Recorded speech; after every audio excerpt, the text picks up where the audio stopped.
আসসালামু আলাইকুম ওরহমতুল্লাহ। ডিএসএমএস পরীক্ষা 2024-এর ফলাফল আজ প্রকাশিত হয়েছে। তো ফলাফল প্রকাশ হওয়ার পরে অনেকে আমাকে মেসেজ করতেছিলেন যে আসলে এই ফলাফল কিভাবে পেতে পারি বা কিভাবে পাওয়া যায় এই বিষয়ে একটু বিস্তারিত জানান। তো তাদের উদ্দেশ্যে এই ভিডিওটি। তো যারা ডিএসএমএস পরীক্ষায় অংশগ্রহণ করেছেন বা যারা ফলাফল জানতে চাচ্ছেন তাদেরকে শুরুতে যেকোনো একটি ব্রাউজারে গিয়ে হোমিওপ্যাথি বোর্ড লিখে সার্চ দিতে হবে। শুরুতে বলে রাখছি সেটা হচ্ছে যে বর্তমানে হোমিওপ্যাথি কাউন্সিল হলেও হোমিওপ্যাথি বোর্ডের যে সাবেক ওয়েবসাইটটি রয়েছে সেই ওয়েবসাইটের মাধ্যমেই হোমিওপ্যাথির কাউন্সিলের কার্যক্রম পরিচালিত হয়ে আসছে।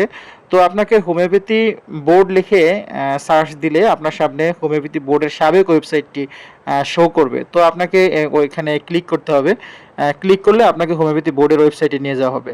তো হোমিওপ্যাথি বোর্ডের ওয়েবসাইটে শুরুতেই দেখবেন যে জরুরি এই অপশনে এখানে দেওয়া আছে যে হোমিওপ্যাথি পরীক্ষা তথা ডিএসএমএস পরীক্ষা 2024-এর ফলাফলটা এখানে আছে। তো আপনি এখানে দেখতে পাচ্ছেন যে আসলে 4 ইয়ারের ফলাফল পিডিএফ আকারে দেওয়া আছে। তো আপনি এবার এখান থেকে আপনার পছন্দের ইয়ারের বা আপনার পছন্দের আপনার যেই ফলাফলটি দরকার সেটি এই পিডিএফ এখান থেকে ডাউনলোড করে দেখতে পারবেন।